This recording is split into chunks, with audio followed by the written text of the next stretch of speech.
senhor falou esse negócio do mercado ser covarde, né? Eu lembrei do Lula falando que o mercado é muito nervosinho, né? E a gente falava aqui nesse Morning Call, eu falava que o mercado ele não fica nervoso, né? Ele fica short, né? Como a gente diz no mercado financeiro. E ele fica Isso aí. vendido, ele vai embora, ele não É. enfrenta esse tipo de coisa, não fica nervoso.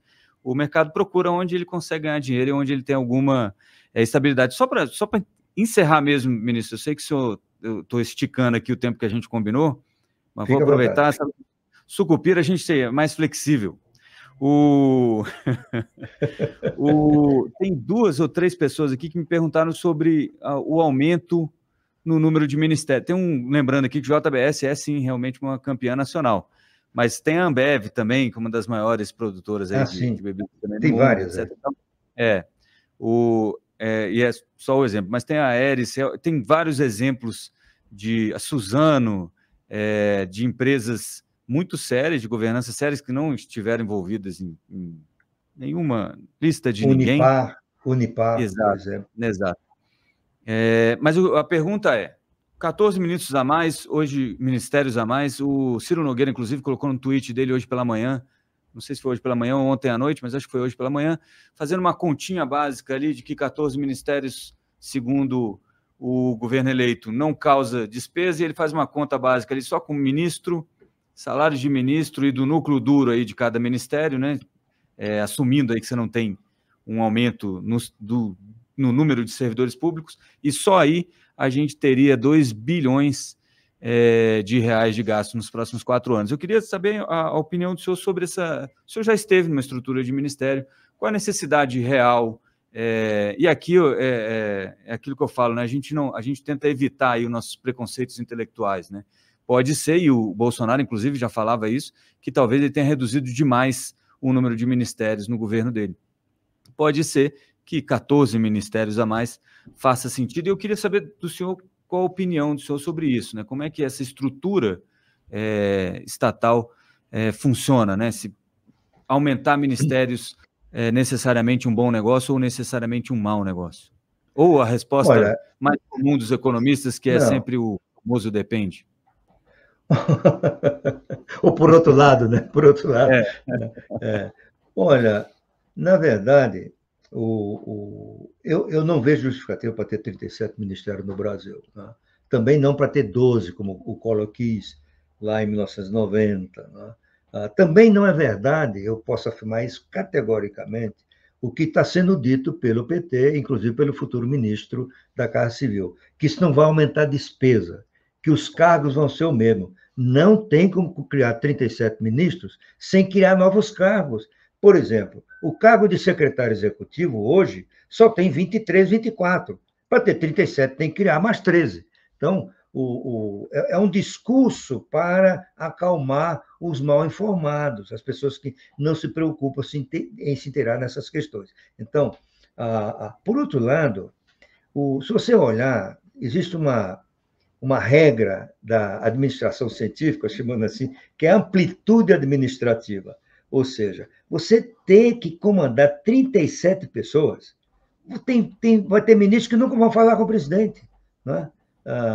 Tem ministro que não sabe nem o gabinete do presidente, vou exagerando um pouco. Né? Então, eu acho excessiva. Alguns eles têm um impacto de opinião pública, por exemplo, por que o Ministério dos Povos Originários? Parece muito bonito. Mas você pode fazer isso com o departamento de um ministério. Né? Por que o Ministério da Pesca, né, que vem desde o governo, primeiro governo do Lula? O Brasil não é um país rico em recursos do mar, né, em termos de peixes, lagosta, camarão, etc. E tal. Para ter um ministério só para isso, né? Por que ter o Ministério do Desenvolvimento Agrário? Né? Num país que está deixando para trás a ideia de reforma agrária. Certo? O Brasil é cada vez mais um país que não tem nada a ver com reforma agrária. O Brasil é um país moderno de agricultura, nós somos um dos maiores potências mundiais de agricultura, e reforma agrária é uma ideia do século XIX, início do século XX, né? Ou talvez alguma no Japão, do pós-guerra, onde a concentração da propriedade formava grupos poderosos com forte influência dos destinos do governo. Então, a reforma agrária, na Coreia, por exemplo, no Japão, teve essa finalidade, quebrar estrutura rígida de poder. Não, o Brasil tem hoje, por exemplo, no Mato Grosso, você tem empresas agrícolas ou pessoas físicas, agricultores, com 100 mil hectares. E não é latifúndio, né? Na ideia do passado, latifúndio improdutivo. Pelo contrário, são empresas agrícolas super bem geridas, com uso da tecnologia mais avançada, né? Uso de satélite e tudo mais, de trator sem tratorista, né? Guiado por GPS. Eu vi outro dia um seminário organizado pelo Marco Yankee, no INSPER, e está um depoimento lá de um especialista dizendo o seguinte: no centro-oeste brasileiro, particularmente Mato Grosso e Mato Grosso do Sul, o nível de tecnologia na agricultura supera a dos Estados Unidos. Não é? Você imaginar que vai ter reforma agrária nesse país, não é? Isso significaria um retrocesso e não um avanço. Portanto, eu não vejo justificativa para ter o Ministério Ministério do Desenvolvimento Agrário. Não, você tem que se preocupar em apoiar, não é, o avanço da tecnologia, prover internet como é que chama? Internet rápida, né? Para toda essa região. Quanto mais o produtor brasileiro tiver acesso a sinal confiável de internet, mas ele vai se mais sofisticar, ele vai ter contato, né, com o que há de melhor. Né? Eles falam inglês, alguns falam francês. Né? O agricultor que foi para o Mato Grosso do Sul, é um agricultor de alto nível. Né? Inclusive, as mulheres dele viraram professoras da universidade por lá. Tá certo? O agricultor que foi do Rio Grande do Sul, né? do Paraná, de Santa Catarina, de São Paulo, para povoar o Centro-Oeste nessa nova realidade, eles respondem por grande parte do sucesso da agricultura brasileira. Eu tive outro dia em Cuiabá, é impressionante.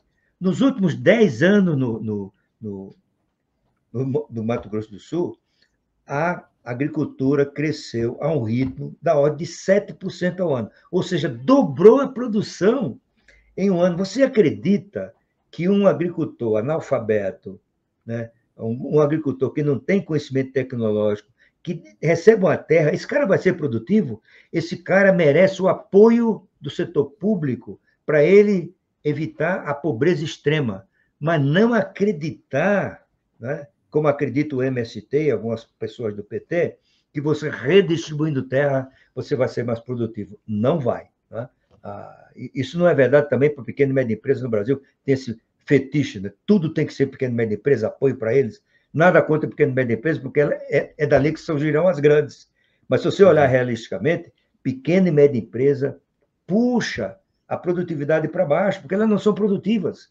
Né? Diferentemente da grande empresa, que tem acesso à tecnologia, pessoal mais qualificado. Então, deixa eu me repetir, essa altura do campeonato, criar o Ministério do Desenvolvimento Agrário, qual é o problema? É que o Lula tem que ter muito cargo para distribuir, porque ele preside num arco de alianças que tem gente de tudo. Né? E o PT, a gente está vendo, o PT é muito ganancioso, ele quer todos os ministérios para ele. Né? E para contentar o PT, você tem que ter mais pasta para distribuir. Essa é uma razão básica, e não para tornar o Brasil mais eficiente, eu acho. E para bancar isso tudo, como diria Margaret Thatcher, né, o governo só tem uma receita, né? É o que a gente paga para ele. Então, porque, isso. Ricardo, a Margaret Thatcher lembrou várias vezes que o governo não gera dinheiro. O governo usa o dinheiro dos contribuintes que ele extrai através de diferentes tipos de incidência tributária. Mas a gente está vendo gente do PT parecendo que o governo queria dinheiro.